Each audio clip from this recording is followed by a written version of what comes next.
آپ نے پوچھا اگر ہر بات لوہے محفوظ میں لکھ دی گئی ہے تو پھر انسان اپنے اعمال کا کیوں ذمہ دار؟ بہت صحیح آپ نے پوچھا.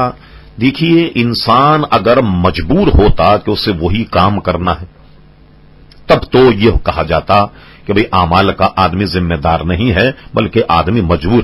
مجھے بتائیے کہ آدمی خیر اور شر پر قدرت رکھتا ہے یا نہیں؟ جب خیر اور شر پر قدرت رکھتا ہے چاہے تو وہ خیر کرے چاہے تو وہ شر کرے.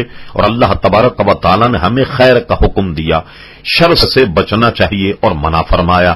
اس لیے آدمی چونکہ اپنی ذات میں اتنا قادر ہے کہ وہ چاہے تو گناہ کرے اور وہ چاہے تو ثواب کا کام کرے. اب آدمی یقیناً جواب دہ ہے. اس کو یوں کہا جائے تو بات آپ کی سمجھ میں آ جائے گی کہ جو لکھ دیا گیا وہ ہم کر رہے ہیں، ایسا نہیں، بلکہ جو ہم کرنے والے تھے وہ اللہ تبارک و تعالی نے لکھ دیا.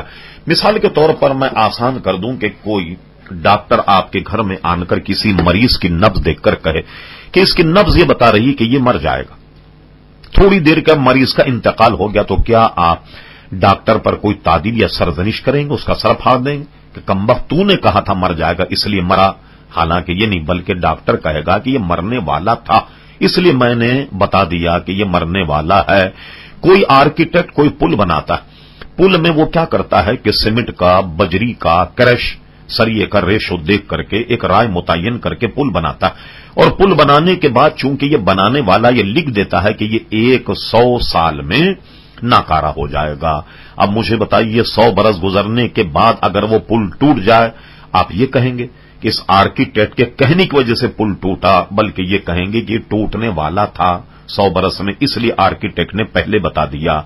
تو آدمی جو کرنے والا تھا اللہ تبارک و تعالی نے اسے لکھ لیا، تو آدمی تو مجبور نہیں ہے. اب میں اس کی مثال دیتا ہوں، آپ سمجھ جائیں گے. مولانا روم رحمت اللہ علیہ نے اس مسئلے کو آسان کیا. مثنوی شریف میں فرمایا کہ ایک شخص کسی باغ میں درخت پر چڑھ گیا اور درخت پر چڑھنے کے بعد آم کھانے لگ گیا. مالی نے جب دیکھا کہ یہ شخص میرے باغ میں آم کھا رہا، مالی اس کے پاس پہنچ گیا اور پہنچنے کے بعد اس نے کیا کیا؟ سرزنش کی، اسے نیچے اتارا. اتارنے کے بعد پوچھا کہ تم یہ آم کیسے کھا رہے ہو، باغ تو میرا. اس شخص نے یہ کہا کہ کمال کر دیا، تم نہایت ان پڑھ آدمی ہو، بغیر اللہ کے حکم کے کوئی پتا ہل سکتا؟ یعنی کیا مطلب کہ لوہے محفوظ میں لکھا ہوا کہ میں آم کھاؤں تو لہٰذا میں آم کھا رہا ہوں، یہ امر ربی، یہ اللہ کا حکم ہے، چپ رہو. مالی خاموش ہو گیا یہ سن کر، لیکن تھوڑی دیر کے بعد جب اس کی سمجھ میں آئی بات تو اس نے اس آم کھانے والے کو کھینچا. کھینچنے کے بعد جب اس کے پٹائی کرنی شروع کر دی اپنے جوتے چپل سے، اب وہ چیخا. انہوں نے کہا بالکل مت چیخو، چونکہ لوہے محفوظ میں لکھا ہوا، لہذا بغیر اللہ کے حکم کے ایک پتا بھی نہیں ہلتا، لہذا تم اسی طرح پڑھے رہو اور جوتے کھاتے رہو.